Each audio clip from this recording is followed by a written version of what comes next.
Oferecimento Valor, Centro de Soluções em Negócios Imobiliários.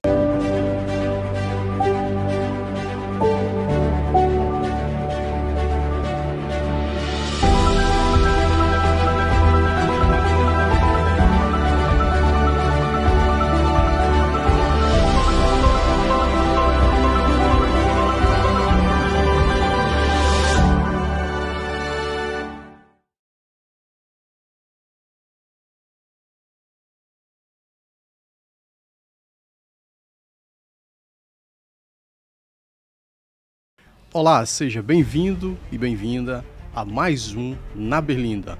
Hoje compondo aqui comigo a bancada Nubem Bonfim e vamos ao nosso entrevistado de hoje. É empresário, tem 62 anos, nasceu em Recife, é casado, pai de 4 filhos, formado em administração, tem MBA em gestão empresarial na Fundação Getúlio Vargas. Assumiu na Câmara em agosto de 2008 como segundo suplente e está no seu 3º mandato consecutivo na Câmara Federal. Diretor comercial da Multiserve, é presidente da FEComércio reeleito. Tem o apoio do presidente Bolsonaro para ser o candidato governista na cabeça de chapa. Aqui conosco, participando do Na Berlinda, o deputado federal Laércio Oliveira. Deputado, seja muito bem-vindo ao Na Berlinda. Obrigado, Will. Prazer muito grande estar aqui com vocês. Até que enfim chegou o dia, né? Um desejo muito grande de bater um papo com você, rever o meu querido amigo Nubem Bonfim de tantos anos. Eu cheguei aqui em Sergipe em 1977. Conheço o Nubem Bonfim há muitos anos. A gente tem uma relação de amizade, a gente não se vê muito, né? Mas o bem-querer foi construído lá atrás, né? Quando éramos pessoas das sociedades, não inserido em nada em termos de jornalismo, nem tampouco na área política, né? E aqui a gente se encontra mais uma vez, por isso a minha satisfação maior em poder rever e poder estar com vocês aqui. Deputado, eu quero só fazer uma ressalva aqui, que o senhor fique à vontade para responder nossas perguntas ou permanecer em silêncio. Mas lembre-se, nós iremos insistir em perguntar. Nada ficará sem resposta. Lécio, você é o mais preparado do agrupamento do governo para disputar a sucessão de Belivaldo Chagas? Não, não sou não. Eu sou parte de um time. A política é uma construção de forças. Cada um tem a sua especialidade, cada um tem a sua expertise. Por isso que a somação de forças, aproveitando o melhor de cada um, é que forma exatamente o candidato ideal para fazer uma disputa.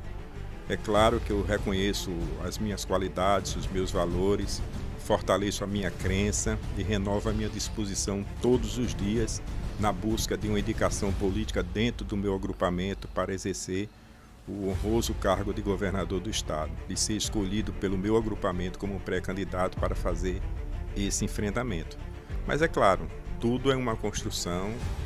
O time de nomes disponíveis dentro do nosso agrupamento político nos dá o conforto de discutir exaustivamente esse assunto para que a gente consiga apresentar à sociedade o nome que tenha o propósito de alcançar esses objetivos. Não é uma missão fácil? Não é uma missão fácil não, porque você tem um ambiente onde os nomes estão postos e são nomes que se credenciam para fazer uma disputa, principalmente no campo majoritário, que é o que a gente está buscando equacionar. Mas eu tenho certeza que, principalmente, com a disposição de cada um, a abertura que cada um imprime nesse diálogo que a gente começou há uns 30 dias atrás, eu acho que a gente vai chegar a bom termo logo em breve. Nubem. Deputado, tudo bem? Tudo bom bem. revê-lo. Prazer é meu, irmão. De 1978 para cá, nós tivemos 2 governadores que foram políticos, mas também empresários. Os 2 da família Franco. O Dr. Augusto Franco e depois o seu filho Albano Franco. Nessa linha, você seria o terceiro empresário a governar Sergipe. O seu conhecimento, o seu know-how, enquanto gestor da iniciativa privada, vai contribuir para você no governo, porque você vai ter que lidar com a máquina pública, ou existe alguma dificuldade nesse sentido? Não, pelo contrário, acho que você está certíssimo. A capacidade de gestão é um dos pilares principais de você desenvolver o Estado. Somente quem tem visão de gestão tem um estímulo principal para promover o desenvolvimento que o Estado precisa. E todo mundo sabe que Sergipe precisa retomar o seu crescimento, coisa que o governador Belivaldo Chagas tem feito. E claro, todos os governadores que passaram deram a sua contribuição, mas a gente está vivendo um novo tempo, de nomes novos, na renovação que se instala, como se instala em todas as áreas e na política também, mas eu preciso reconhecer que quem tem capacidade de gestão terá mais facilidade de governar o Estado. E eu tenho uma impressão, pelas andanças que tenho feito pelo Estado todo, que o eleitor, o grande... porque, abrindo um parêntese, toda eleição existe uma motivação, né? Sim. É sempre assim. A última eleição, o que é que ficou mais evidente para a sociedade? A sociedade queria a questão do militar, a pessoa que tivesse uma formação na academia, a pessoa que, dentro do perfil que o presidente Bolsonaro tinha, nesse ambiente, várias pessoas foram eleitas, não só para as assembleias, mas também para os governos, para a Câmara e para o Senado. Então, aquele modelo, o modelo de redes sociais, quem tinha muito acesso às redes sociais, essas pessoas, a Câmara dos Deputados, existe dezenas de pessoas que se elegeram com o celular na mão, fazendo selfie, dentro de um modismo. Ou seja, o que é que eu estou querendo dizer? Toda eleição tem um modismo. Sim. Eu tenho para mim que o modismo de 2022 vai ser estará mais intimamente ligado ao desejo do eleitor, o desejo da sociedade de se sentir representada por alguém que terá, de fato, comprovadamente, condição de fazer uma gestão positiva em favor do seu Estado, porque, consequentemente, estará fazendo para si próprio. Então, eu tenho para mim que o eleitor vai desejar se sentir representado por alguém que seja comprovadamente capaz e que tenha e que já tenha exercido atividades onde ele reconheça que, olha, se tiver na mão dessa pessoa, eu serei muito bem representado, porque se essa pessoa fez naquele lugar e fez naquele lugar, vai também fazer pelo Estado.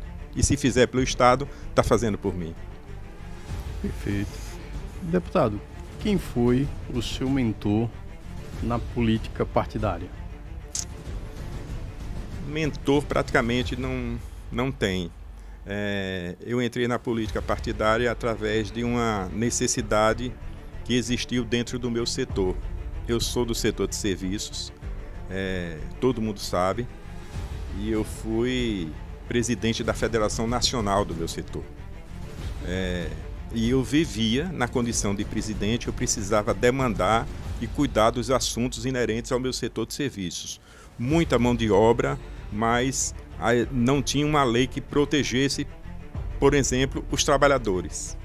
Muita gente me critica, e eu fui extremamente criticado quando fiz a lei da terceirização e aprovei a lei da terceirização. Os sindicatos, naquela época fortíssimos, faziam muita crítica ao trabalho porque dizia que eu estava tirando os direitos que o trabalhador tinha. Muito pelo contrário. E o tempo mostrou, eu queria era proteger os trabalhadores. Dá licença, eu me recordo que você sempre dizia: nós queremos terceirizar o serviço e não as pessoas. Nós queremos que as pessoas tenham direito, mas que tenham emprego. Pois é, o conceito principal era exatamente esse. Então, por que os sindicatos atacavam tanto isso, principalmente as centrais sindicais? Porque as centrais sindicais perdiam a arrecadação. E a sociedade e o trabalhador, muitas vezes, na maioria das vezes, ele foi manipulado porque ele não conseguia enxergar isso. Então, eu vivia dentro da Câmara como presidente da minha federação, demandando os assuntos de interesse do meu setor. Mas teve uma época que eu me aborreci tanto porque as coisas não aconteciam, que eu disse à minha diretoria que eu não iria mais lá no Congresso Nacional, que não adiantava de nada. E que, se a gente tivesse disposição, a gente teria que ter o nosso. Porque o nosso, sim, quando chegasse lá, sabia o que ia fazer, o que ia defender e o que ia propor. Não está à mercê de falar com um ou de falar com o outro. Então, essa frase ecoou durante muito tempo nas paredes lá da nossa federação e eu aqui estou. Eu estava. Muita gente diz assim, você estava na hora certa, no lugar certo e usou a palavra certa. Eu não sei se foi certo ou se foi. Eu estava no lugar errado, na hora errada e usei a frase errada. A verdade é que eu estou aqui eleito desde 2000, perdi a primeira eleição em 2006, isso aconteceu em 2005, essa decisão do nosso setor ter um representante, mas em 2010 a gente conseguiu vencer as eleições e de lá para cá eu tenho sido o segundo deputado federal mais votado do estado. Então, tenho um enorme orgulho de ser deputado federal, enorme orgulho de sentar na cadeira que pertence ao povo de Sergipe, que honrosamente o povo confiou a mim. Foi por isso que eu cheguei aqui. É por isso que eu sou deputado federal, essa circunstância. Economizamos tempo, espaço e quando investimos em energia solar, economizamos dinheiro. Utilizando uma fonte de energia limpa, o sistema de energia solar inteligente é seguro e gera uma economia de até 90% na sua conta, com um aliado que se renova a cada manhã, o Sol. Colabore com o planeta e o orçamento da sua casa ou empresa. Ligue 3256-6085 e conheça todas as vantagens. M Solar, utilizando o Sol a seu favor. Com mais de 20 anos no mercado, a Intercel proporciona credibilidade e confiança. Agora, com nova loja na Avenida Hermes Fontes, 163, São José. Ampliou ainda mais seus serviços e produtos, garantindo muita diversidade. Venha também fazer parte da nossa família. Intercel, riqueza em qualidade e tecnologia para você.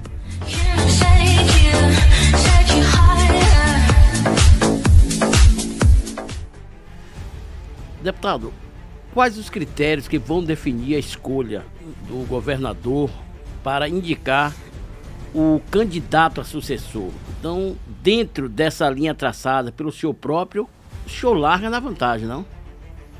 Eu espero que sim, espero que meus pares entendam isso, que aceitem isso. Eu me sinto, de fato, preparado para ser governador de Sergipe. Não tenho radicalizado nesse sentido, vocês acompanham a política do nosso estado.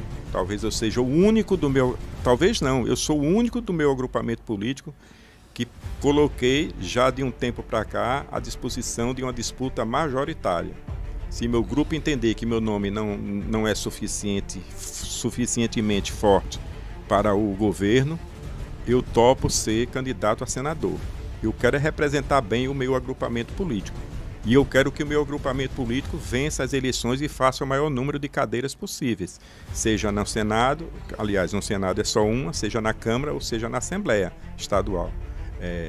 Mas, para uma disputa majoritária, a minha história de vida e a experiência adquirida nesses 62 anos, como o Will apresentou aí no começo, me credenciam e eu percebo que eu vivo assim, um momento muito feliz e muito especial em termos de experiência, em termos de capacidade comprovada em tudo que eu me envolvi a fazer até hoje. Então, eu tenho colocado isso para os meus pares.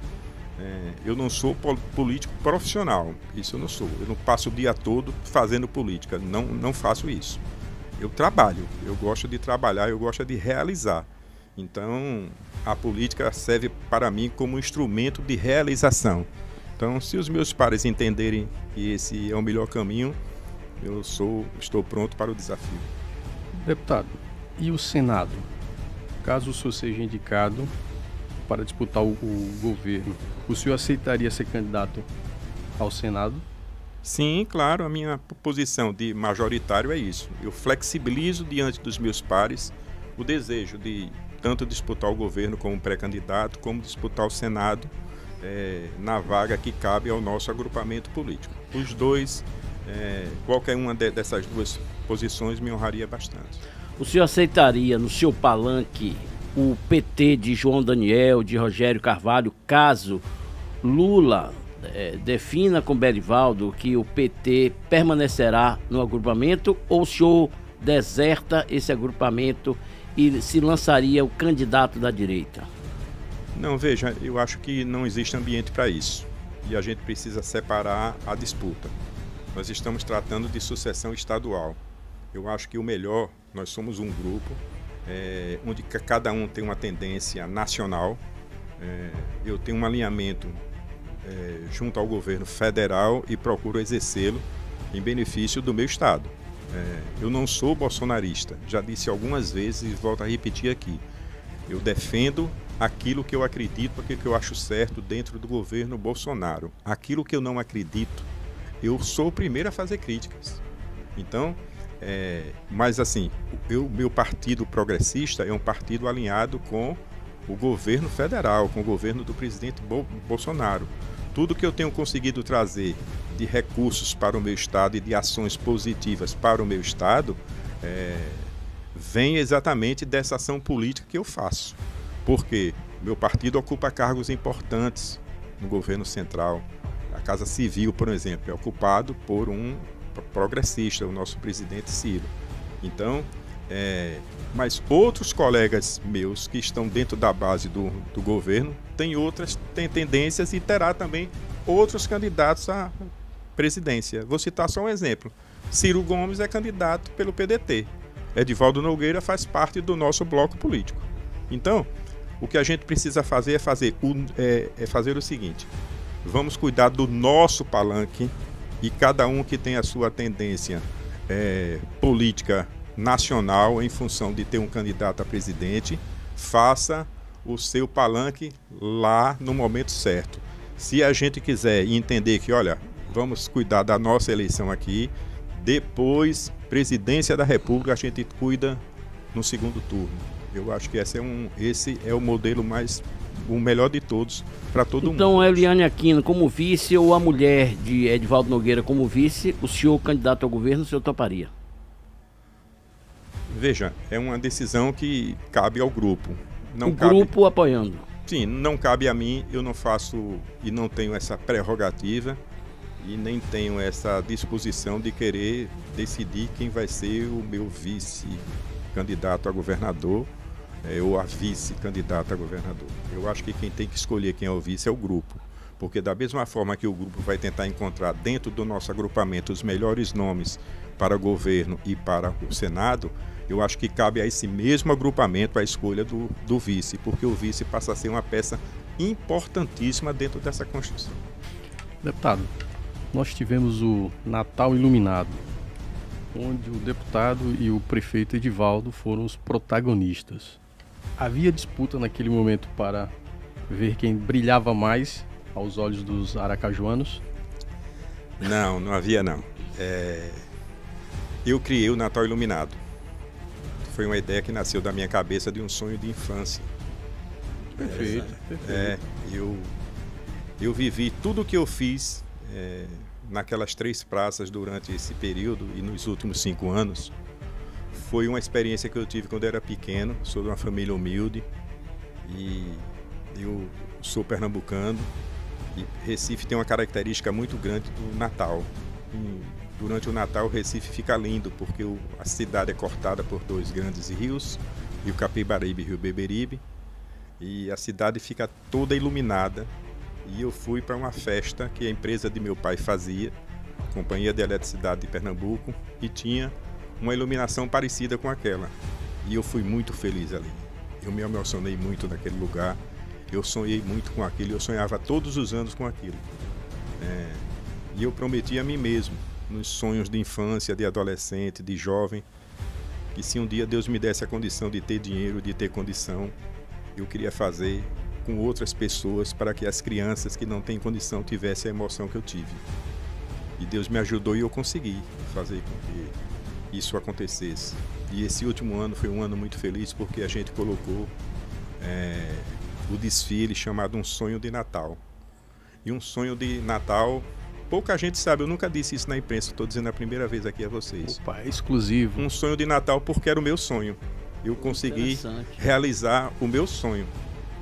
E eu consegui ver muita gente feliz, emocionada, principalmente com a ideia do carrossel do Tobias, porque de um carrossel que as pessoas antigas, os mais velhos, se reportavam o carrossel do Tobias, e aquele carrossel simbolizava exatamente o resgate do Natal no centro da cidade, porque a natureza da Federação do Comércio. Então, Natal Iluminado representa isso para mim. Para realizar o desfile Um Sonho de Natal, eu fui buscar nas creches as crianças, e certamente, como eu, não teriam a oportunidade de visualizar um Natal daquele maravilhoso. Eu nunca disse a ninguém, vou dizer outra coisa aqui, que são as coisas íntimas da minha vida, que nem tudo que a gente faz, a gente precisa tá dizendo a ninguém. Você faz porque primeiro lhe faz bem ao seu coração. Mas as crianças que eu ia buscar nas creches, que eu levava para passear no Natal Iluminado, nas praças, eu dava 5 ingressos para cada um, para eles irem brincar nos parques no pouco tempo que ficasse lá.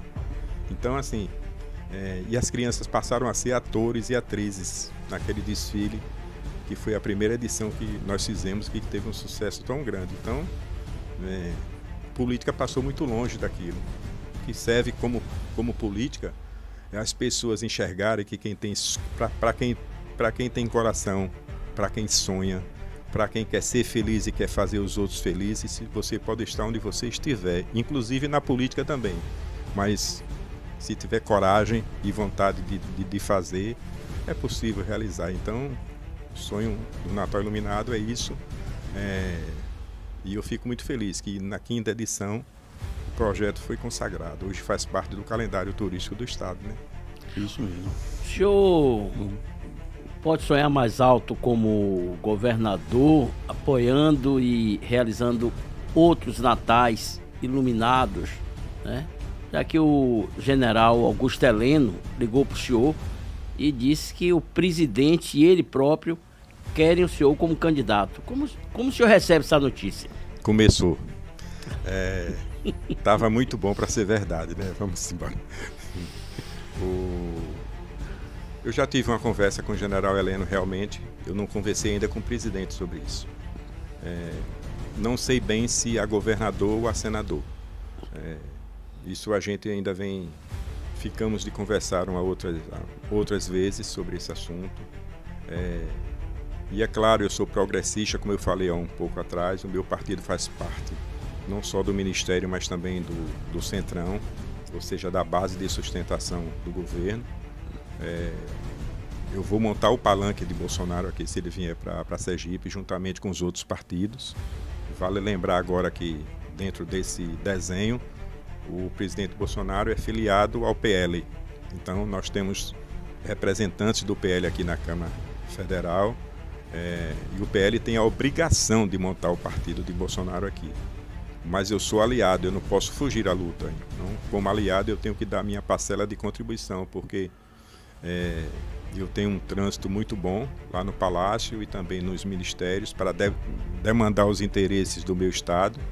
E o que me interessa politicamente é isso. Então, assim, eu tenho um lado, e eu sou muito claro nas posições políticas que tomo, mas volto a dizer, eu não sou um bolsonarista. Eu defendo as políticas públicas produzidas e criadas dentro do governo, desde que sejam políticas positivas para o nosso Estado.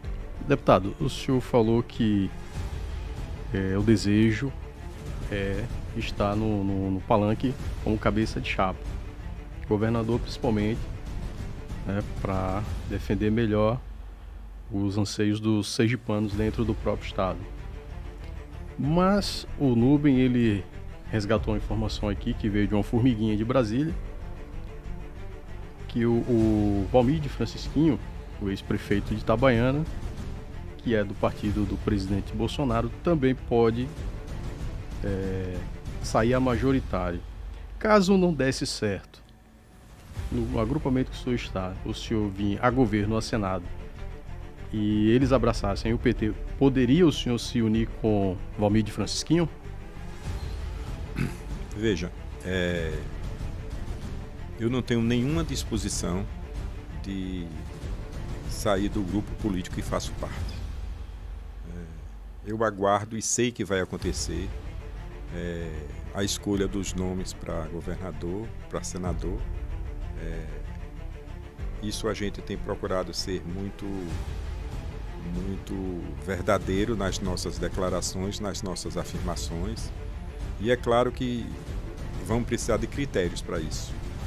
Então, caso o meu nome não seja escolhido, algo vai ser dito pelo governador do porquê meu nome não ser escolhido para tal cargo ou para tal cargo. Digamos que eu não seja o nome escolhido nem para governador, nem para senador. Não tem problema.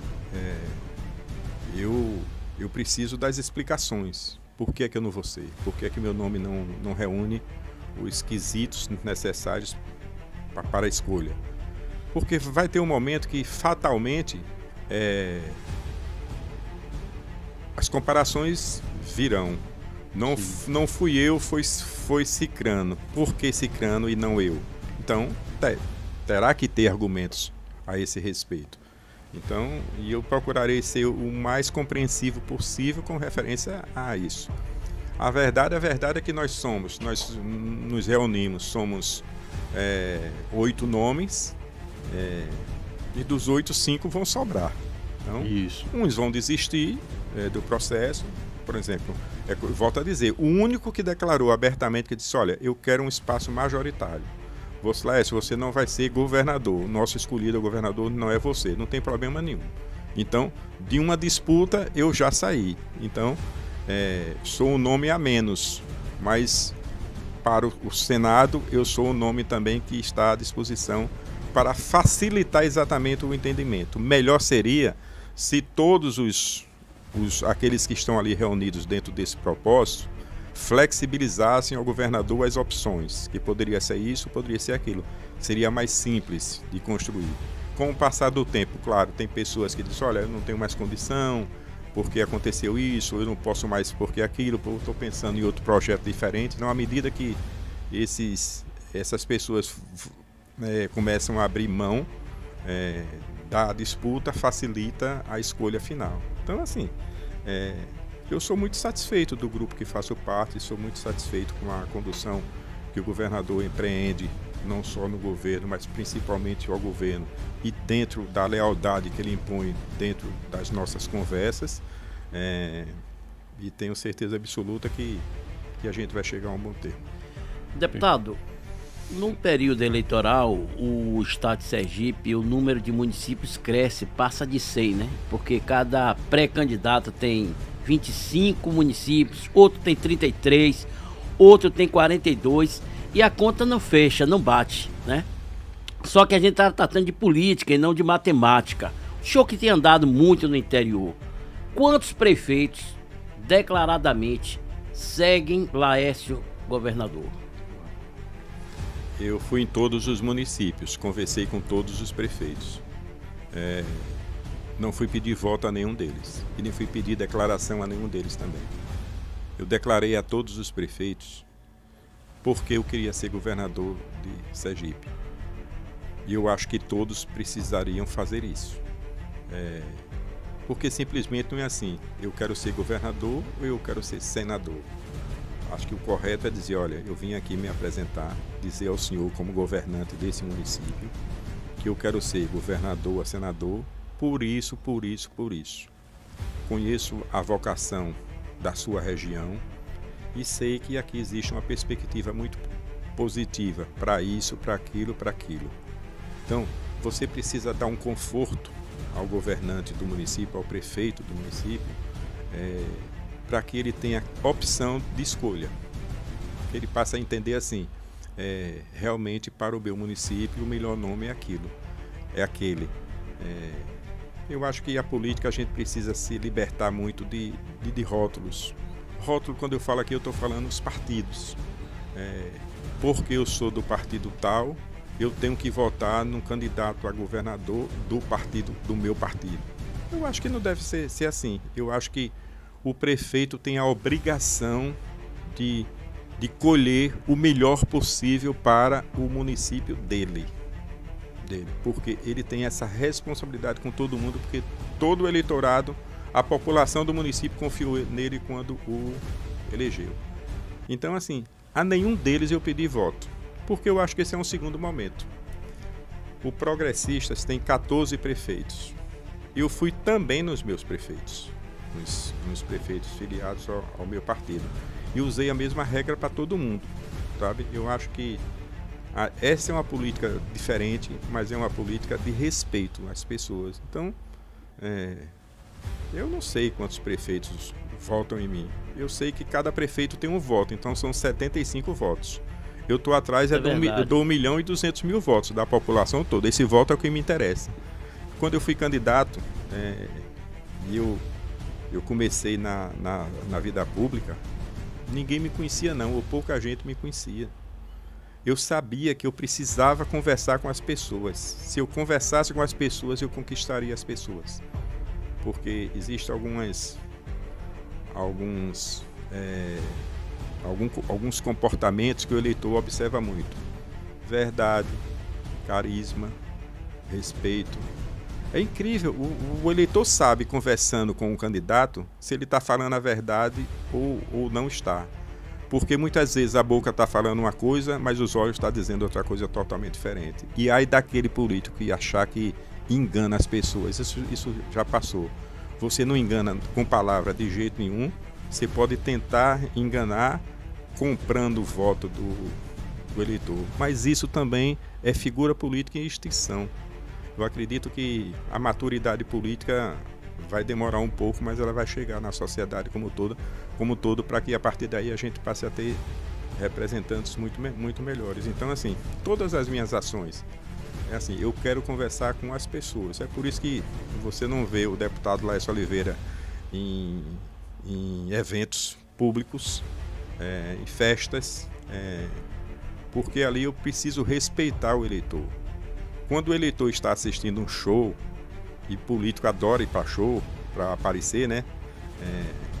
Ver e ser visto, você está ali, muitas vezes você interrompe o lazer que o cidadão está tendo com a sua família, que o eleitor está tendo com a sua família. Ele não quer saber de política, ele quer ali se divertir, ele quer cantar, ele quer dançar, ele quer ser feliz naquele momento. E muitas vezes, eu já vi várias vezes, interrompe uma festa para um político fazer uma saudação à população. Eu acho isso um desrespeito muito grande e eu não comungo dessas coisas. Economizamos tempo, espaço e quando investimos em energia solar, economizamos dinheiro.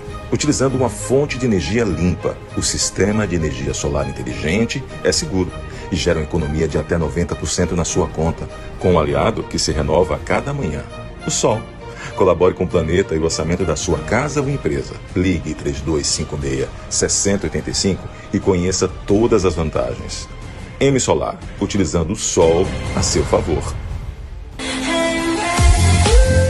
Com mais de 20 anos no mercado, a Intercel proporciona credibilidade e confiança. Agora, com nova loja na Avenida Hermes Fontes, 163, São José. Ampliou ainda mais seus serviços e produtos, garantindo muita diversidade. Venha também fazer parte da nossa família. Intercel, riqueza em qualidade e tecnologia para você.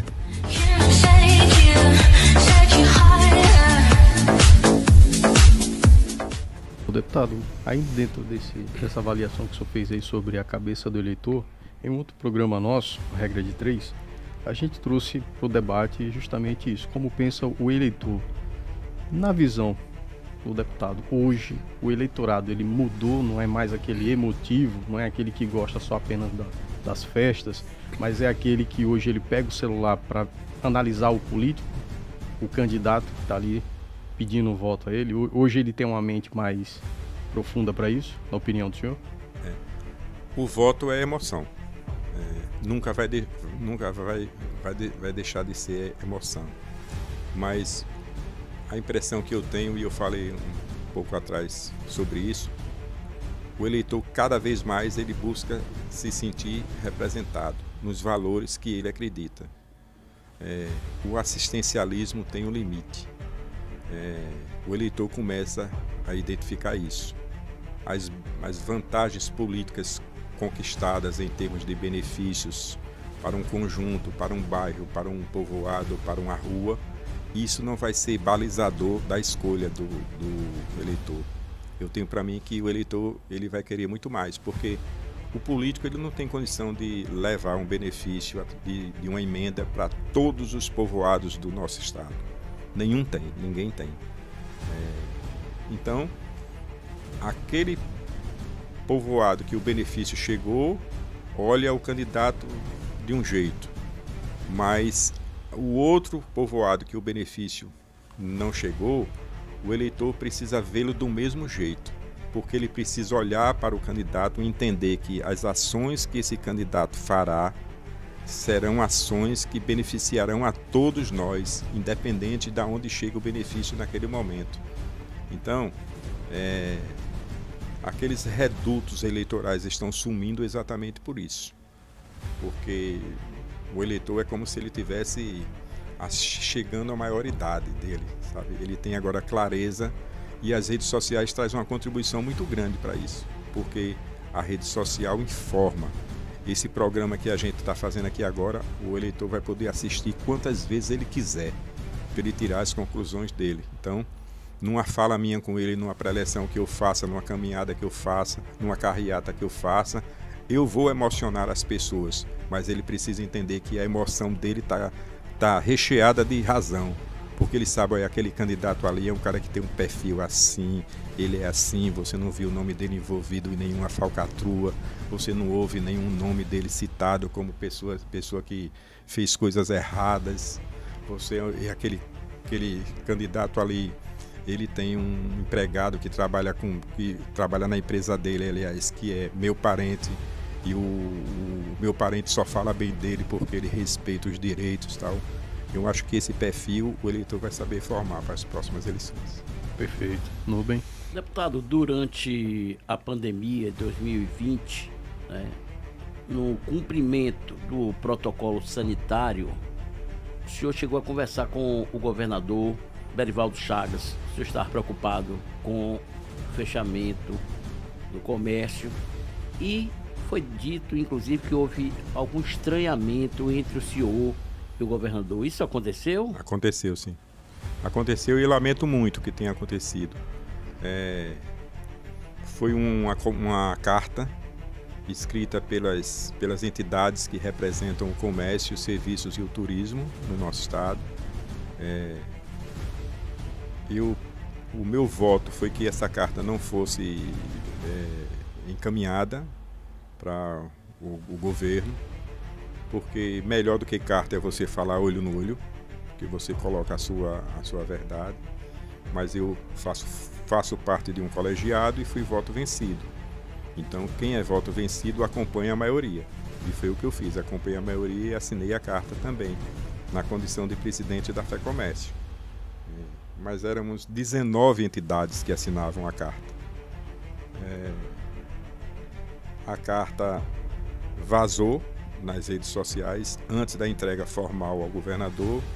Isso causou um aborrecimento muito grande ao governador, porque como aliado que sou do governador, responsabilidades que tenho no governo, através do trabalho que procuro fazer auxiliando o governo no desenvolvimento do estado através da SEDETEC, o governador entendeu que eu deveria ter conversado com ele antes disso, como aliado que sou. Nesse quesito, acho que o governador está correto. Mas como a carta vazou, quando tudo que se cair na rede social hoje já era, né? Então, eu fui traído por essa divulgação nas redes sociais sem a formalização da entrega da carta. Então o governador se aborreceu bastante,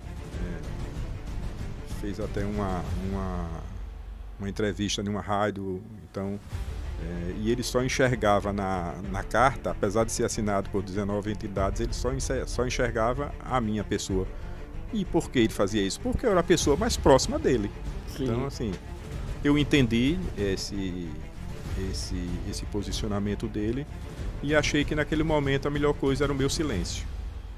Então, eu queria conversar com ele pessoalmente, fora de qualquer outro ambiente, fora de mídia, não queria nenhum envolvimento de rede social, nada disso. Eu queria falar pessoalmente para fazer exatamente esse relato que estou fazendo aqui nesse programa com vocês.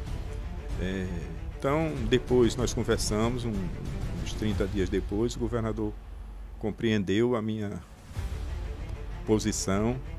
Eu nunca disse ao governador que ele estava errado ou não, porque dentro das ponderações que ele fez, eu acho que ele estava certo. Eu acho que a forma é que foi equivocada, foi errada, porque foi precipitada em uma rede social.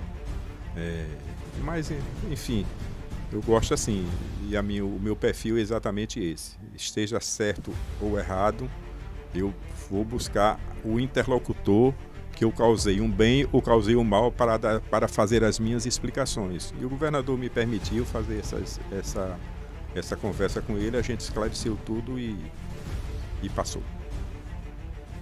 Perfeito. Deputado, dentro dos 4 mandatos que o senhor obteve o sucesso, qual o maior projeto de grande impacto, não só para Sergipe, mas a nível nacional, que o senhor avalia, da sua autoria, que o senhor avalia positivo? E também, se teve algum que o senhor achava que era o melhor e não teve um sucesso? Não, acho que com referência a algum que teve insucesso não, mas os projetos que eu fiz, ou que relatei, ou que apresentei, que foram transformados em lei. O último deles foi o perdão da dívida de contabilistas e contadores, escritórios de contabilidade do Brasil inteiro. Uma justiça enorme do governo, da Receita Federal principalmente. E eu consegui aprovar esse projeto que perdoa o débito, a dívida desses escritórios. De dívida que não existiu. Porque se uma empresa não tem movimentação alguma, não tem nenhum imposto a pagar. Se não tem nenhum imposto a pagar, não precisa comunicar. Então, os contadores não informavam a Receita Federal. Era uma pura burocracia, preencher um documento com 00000 e mandar para a Receita Federal. Então, os contadores, pasmem os senhores, eles foram punidos por isso, e dívidas enormes. E eu escrevi um projeto de lei que foi aprovado na Câmara, no Senado, e que o presidente vetou. E eu já disse, olha um exemplo também, eu sou aliado, mas não sou subserviente, e eu defendo aquilo que eu acredito. E eu já avisei, fui no Palácio e avisei, disse, ao presidente não, à Casa Civil, eu disse, olha, eu vou trabalhar todos os parlamentares para que a gente derrube o veto, porque isso é uma injustiça. Então, esse foi o último deles. Tem um projeto Proferte, que é o projeto de fertilizantes, que eu venho trabalhando aqui no estado. Esse não foi aprovado ainda. É um projeto que vai ser maravilhoso para o nosso estado. Nosso estado vai crescer muito. Um dos polos de fertilizantes do país vai ser em Sergipe. O Brasil precisa produzir muito fertilizantes, porque hoje o Brasil só produz 15% de tudo que precisa, está faltando 85%. E Sergipe tem tudo para produzir fertilizantes. Então, esse projeto eu sou o autor dele. A Lei do Gás, eu não sou o autor, sou o relator, que foi assim uma consagração, uma redenção para o nosso estado, porque a estrela do gás continua sendo Sergipe e os testes nos poços estão sendo feitos e Sergipe se consolida cada vez mais, porque tem uma capacidade de produzir 20 milhões de metros cúbicos de gás por dia. O Sergipe pode abastecer o Nordeste inteiro de gás. Então, imagina a riqueza que nós temos aqui para começar a trabalhar com ela nos próximos 5 anos. A lei da reforma trabalhista, para flexibilizar essas relações, para deixar com que o empregador discuta direto com o empregado discuta direto com o empregador os seus direitos. e as suas oportunidades, porque faço a pergunta, essa é a raiz do projeto que trabalhei tanto, por que o trabalhador tem que ganhar um salário mínimo? Por que não pode ganhar 2 salários mínimos, 3 salários mínimos? Por que o trabalhador não pode ser contratado para cumprir tarefa? Em vez dele ganhar um salário mínimo para cumprir tantas tarefas por mês, ele ganha por tarefa. Então eu faço uma tarefa para o Will, ele me pagou. Eu faço uma tarefa para a Nubem, ele me pagou. Eu faço uma tarefa para Ricardo, ele me pagou. E eu vou juntando no final do mês. Não sei, o trabalho intermitente. Que é outra lei que eu fiz, foi aprovada. Está dentro do texto da reforma trabalhista, mas que acabou com um bico. Fulano de tal, vamos fazer um bico lá em casa, pintar uma parede? Não, por que fazer um bico? Pague. Contrate ele, recolha o benefício dele, pague a ele que ele faz o bico. Mas assim, a toque de caixa não. Então, e tantos outros. Perfeito. Nubem. Deputado, o senhor é um homem de diálogo. O senhor ratificou isso quando disse que está aberto para conversar com os prefeitos, com os deputados estaduais, caso o senhor venha a ser indicado o candidato a governo. Mas ecoa também no Estado, né, a seguinte frase: com fé e comércio, só Laércio. O senhor já governou o comércio, bens e serviços. Agora, o trato com a coisa pública é um novo desafio? É consequência, né? É um desafio bom. É um desejo enorme de aplicar na vida pública, em benefício da sociedade como um todo, aquilo que tenho procurado fazer com muita vontade nas entidades que presidi e que presido ainda hoje, o SESC, o SENAC e a Federação do Comércio, além da vida empresarial. Então, acho que o sistema Fé Comércio, SESC, SENAC é uma prova disso. O senhor passou na prova do S? Na prova do S, eu acho que eu já passei com nota máxima, eu acho. Graças à contribuição e à disposição dos diretores, dos conselheiros, que acreditaram em todos os projetos que eu apresentei. Pra você ter uma ideia, são mais de 200 milhões aplicados em Sergipe na minha gestão, nos últimos 7 anos. São equipamentos modernos, é um grupo de empregados do SESC e SENAC extremamente motivado, é o trabalhador do comércio, dos serviços e do turismo e a sociedade como um todo, mas especialmente o trabalhador do comércio, do serviço e do turismo sendo atendido na sua plenitude, através do SESC. E é a sociedade de Sergipe como um todo, tendo equipamentos e estrutura para que ele busque a sua qualificação profissional num grau máximo. Rádio e TV, por exemplo. O melhor estúdio de rádio e TV para formar profissionais na área de vocês está lá em Nossa Senhora da Glória.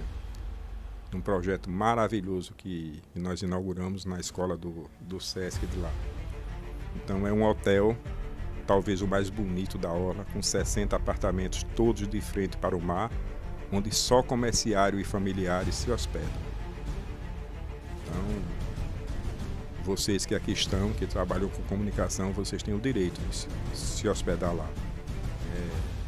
Mas o dono dessa empresa aqui não pode se hospedar lá, porque não foi feito para ele, foi feito para os trabalhadores. Então, você tem uma galeria de arte, onde não só os meus alunos, eu tenho mais de 2.000 alunos na Escola SESC, até o ensino fundamental, do infantil ao ensino fundamental, todos filhos de comerciários, que tem um nível de educação, um corpo docente altamente comprometido e tantas outras coisas. Eu tenho uma unidade móvel de saúde da mulher que viaja por todo o estado de Sergipe para fazer mamografia, um exame que custa R$600, que faz gratuitamente num convênio que eu faço com prefeituras, independente de tendência política. Eu quero nem saber disso. O sistema está fora disso. Basta pedir à federação, ao SESC, eu encaminho para a diretora pactua o convênio com a Secretaria de Saúde e a unidade chega lá. Mesma coisa, unidade de odontologia. Então, assim, são tantas coisas que a gente procura fazer dentro desse conceito, e eu estou apenas falando do S do comércio, né, como você disse aí. Então, você imagina do que eu sou capaz de fazer como governador do estado. Perfeito. Então, na opinião do deputado Laércio, o perfil ideal para continuar gerindo Sergipe e beneficiando o sergipano tem que ser gestor. E isso o deputado tem no sangue já. Tem que ser gestor. E precisa provar para o povo que tem capacidade de fazer.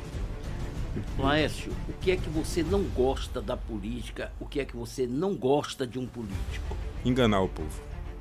Tem um horror quando eu vejo, escuto político enganando o povo, dizendo mentira, prometendo que não pode fazer, porque não quer dizer a verdade, porque a verdade faz com que ele perca o voto. Eu não gosto disso. E a compra de voto, o que é para você? É o que eu não gosto num eleitor. Eu acho que essa prática não pode existir. A democracia sofre com isso, porque não vejo nenhuma por mais que a sociedade precise, que tenha necessidades, não é com a venda do voto que você resolve essa questão. Então, olha, quando eu chego numa casa, e que interessante, né, com o passar do tempo você percebe o comportamento do eleitor, entre aspas, né, que quer conversar com você. Então, assim, não gosto de conversinha a dois, não gosto disso. Eu gosto de conversar no meio de todo mundo, de falar tudo. Então, eu acho que o eleitor precisa ter a consciência de que, se ele tem necessidades, existem as políticas públicas que precisam amparar ele. Mas ele não precisa, no dia da eleição, comercializar o voto dele, porque isso cada vez mais afunda aqueles que precisam de uma presença correta das políticas públicas em benefício das suas necessidades, bem como reconheço que a política pública em favor do bem do cidadão e da cidadã e das famílias como um todo tem que ter porta de saída. Você não pode viver a vida toda atrás do Auxílio Brasil.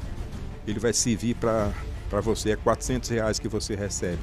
Ele tem que servir na sua vida como um período para tirar você de sua família de uma situação difícil, mas a porta de saída tem que estar aberta sempre. O que é essa porta de saída? É nesse período, quando você supre o básico, você buscar qualificação, oportunidade de emprego, você buscar estudo, porque isso vai possibilitar você a porta de saída para você entregar o seu cartãozinho e dizer: eu não preciso mais disso, eu ganho muito mais hoje, que ajude outro. Dignidade, né? Dignidade. Perfeito. Bom, vamos nesse momento ao quadro Pinga Fogo.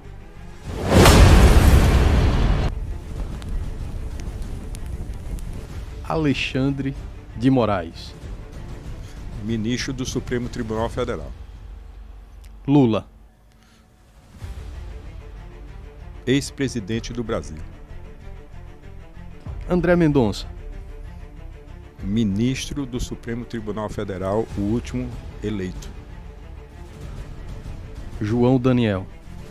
Deputado federal do PT de Sergipe. E Bolsonaro. Presidente da República. Família. Tudo. A base. Me alimento todo dia dela. E Laércio Oliveira. Gente boa demais. E assim vamos encerrando o nosso Na Berlinda de hoje. Nubem, como é que o internauta tem que fazer lá? Bom, você gostou dessa entrevista? Deixe o seu like, você curte, compartilha, impulsiona o vídeo e propaga o nome do canal. Assim você vai ajudar o R3Cast. Essa entrevista com o deputado federal Laércio Oliveira está muito boa. Você pode aí compartilhar com todos os seus amigos, com o pessoal do trabalho, com a família, e assim você também está ajudando o nosso canal.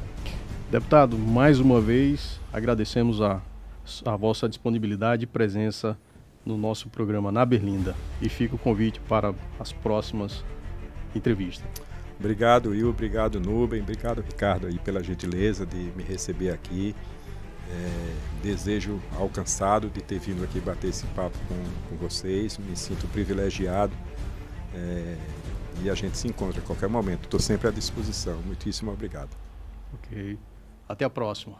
Oferecimento Valor, Centro de Soluções em Negócios Imobiliários.